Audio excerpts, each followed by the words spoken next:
Thank you, Lauren. How many times have you heard somebody speak and say to yourself, boy, that person could really do with joining Toastmasters? How many times have you turned the TV on and watched TV and seen somebody on TV and said, wow, that person really should join Toastmasters? Madam Toastmaster, fellow Toastmasters, honoured guests.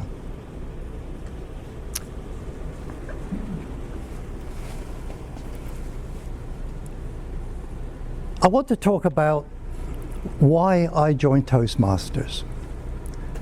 You know why you joined Toastmasters.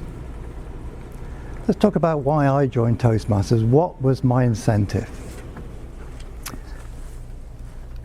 Quite often when I attend a Toastmasters meeting, I think of my father. My father recognized his youngest son growing up had dyslexia.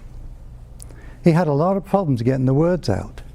He had difficulty comprehending words.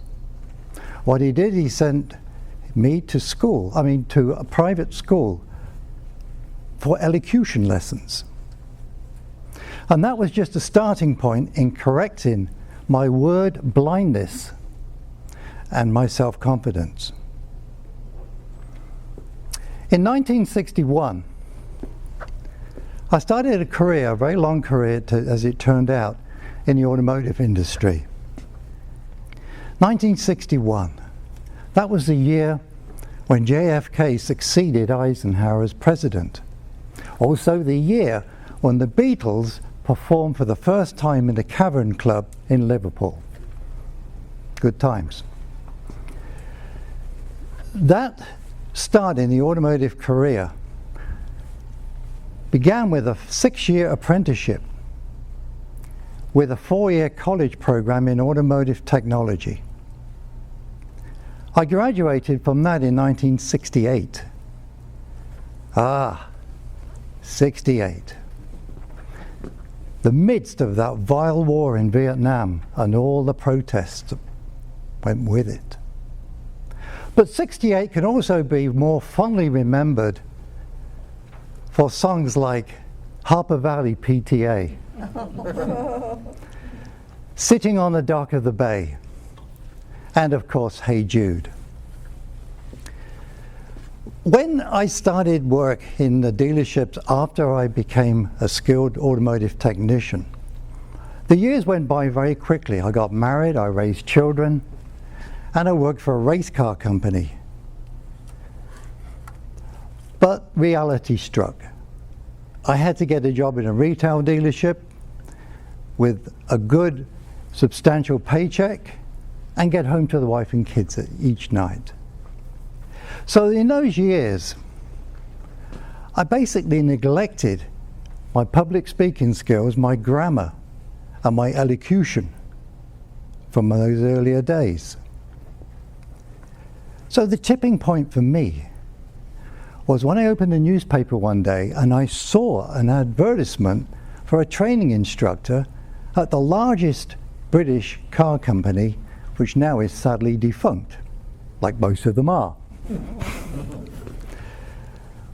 My father was delighted that I would even consider a challenge like that. You considering that? But you know, I'm with you, son, all the way. He reminded me of those early days when I was just a kid struggling to read and struggling to speak, but always asked for something mechanical for Christmas. I remember one Christmas he said, "Son, what would you like for Christmas this year? Can you give me a list?" And I said, "Dad, I want an engine." He said, "An engine?" I said, no, a big engine, a little engine like a mower or a moped would be just fine. I want to take it apart and tinker with it, see how it works. So he knew that I had a lot of mechanical prowess, but he really wanted me to continue with my academic education. So the tipping point really was when I saw this advertisement in the newspaper for a training instructor and said to myself, I'm going to go for that. Dad'd be proud. I got the job. Several years later, I found myself traveling around the UK, training people from all different parts of the UK, England, Scotland, Ireland, Wales. Later on, I became the overseas training instructor and traveled all around the world, training people everywhere, across the globe. And that was a real challenge for me. I mean, I came across things like working in nothing more than a hut in Guadeloupe with a dirt floor and a bunch of technicians that really I thought were French speaking, but it turns out no, it's more like Creole French and more like Caribbean French. So I struggled with that, but it was a challenge and I overcame it. On the other side of the coin, there's me in Japan in this shiny corporate building with a whole row of white uniformed Japanese staff, technical staff, and I'm there for 2 weeks to teach these people about this new technology on these new cars. So it was plentiful. Many places I visited and worked in, they didn't provide a translator. And what I found is that, you know, when you're talking about a car, it doesn't matter whether the car is in Russia, it doesn't matter whether it's in China, it doesn't matter whether it's in Canada. They all work the same. So you can just use your motor skills and just show them how this stuff works. And they get it, particularly after a couple of days. So I ended my career at American Honda Motor Company in a management position. And I said to myself several times since I retired, well, that's a great career, very satisfying. But did I get better at public speaking? Well, perhaps. Did I get better at elocution? I think so. Oh, I'm better now as a public speaker? Heck no!